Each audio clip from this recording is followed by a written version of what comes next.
Espaço em Obra, por Guilherme Wisnik.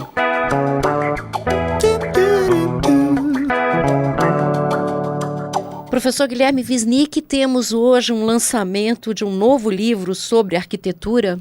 Exato. O livro se chama Arquitetura e Luto, na obra de Adolf Loos.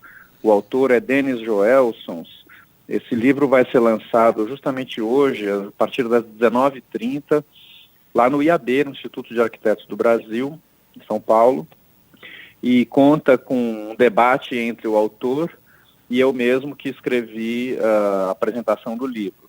Então eu queria convidar o ouvinte e ao mesmo tempo explicar um pouco do que se trata, porque se trata de uma questão, acho que muito interessante para os interessados em arquitetura, em arte, em filosofia, porque Adolf Loos é uma figura crucial na compreensão do que se passou no campo da modernidade na passagem do século XIX para o XX. Ele viveu aquilo que se chama de Viena fin de siècle, né? O fim do século na Viena, a mesma Viena de Wittgenstein, de Freud, de Karl Kraus, de Schoenberg, quer dizer, aquela Viena que trouxe ao mundo um pensamento e uma atuação também artística fortíssima, né?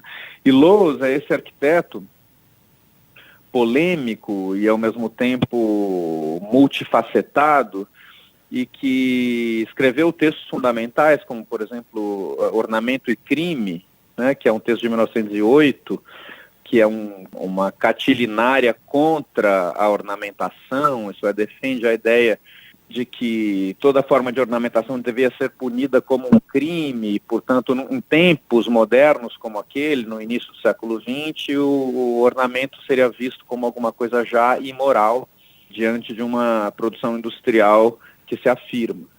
O curioso, no entanto, é que Loos depois nunca foi nem sequer interessado pela arquitetura moderna de Le Corbusier, Walter Gropius ou Mies van der Rohe, que desenvolveu, digamos, o princípio industrial propriamente dito. Porque a questão industrial para Loos está menos no elogio da indústria em si, ou na tábula rasa moderna, ou numa euforia com o maquinismo, mas muito mais na tentativa de conservar uma certa impessoalidade própria à indústria, mas que é herdeira da grande tradição artesanal europeia, isso é, o objeto impessoal contra justamente as tiranias da intimidade ou os exageros subjetivistas que imperavam tanto naquele momento histórico. Vamos lembrar que a corrente principal de arte e arquitetura naquele período era o Art Nouveau, que em Viena se chamava o movimento da secessão vienense, que trazia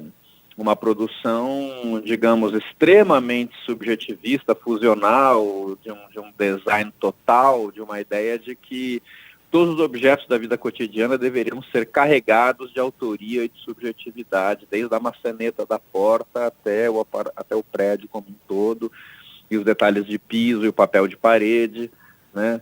Então é contra isso que o Loos se coloca. Então o que é curioso, e o autor, Denis Joelsons, trata isso muito bem, né, é que a defesa da indústria por Loos não é uma defesa da coletividade, como é para o modernismo, e sim do sujeito, mas do sujeito impessoal, da defesa de uma certa visão de sujeito, né. Com isso, digamos, abrindo esse caminho, Joelsons consegue mostrar como uma série de contradições a partir de Adolf Loos se mostram, são interessantes para nós hoje, porque Loos foi visto como um proto-moderno, segundo uma visão teleológica da história, mas ele mesmo nunca se envolveu com aquele modernismo. Ao contrário, ele esteve muito mais próximo das vanguardas dadaístas, por exemplo, ele projetou a casa de Tristan Tzara, né, e não dos construtivistas. De forma também muito interessante, várias décadas depois, Loos foi tomado como um paladino antecipador do pós-modernismo, dado o projeto iconoclasta que ele fez para o Chicago Tribune Hall. Então, na verdade, Loos é um alto personagem da cultura moderna, né, que não se encaixa em nenhuma das definições prévias, e daí o grande interesse dessa obra de Denis Joelsons, que eu tive a felicidade de apresentar, e estarei no debate com ele a partir das 7h30 no IAB. Este foi o professor Guilherme Wisnik que conversou comigo, Márcia Vanza. Espaço em Obra, por Guilherme Wisnik.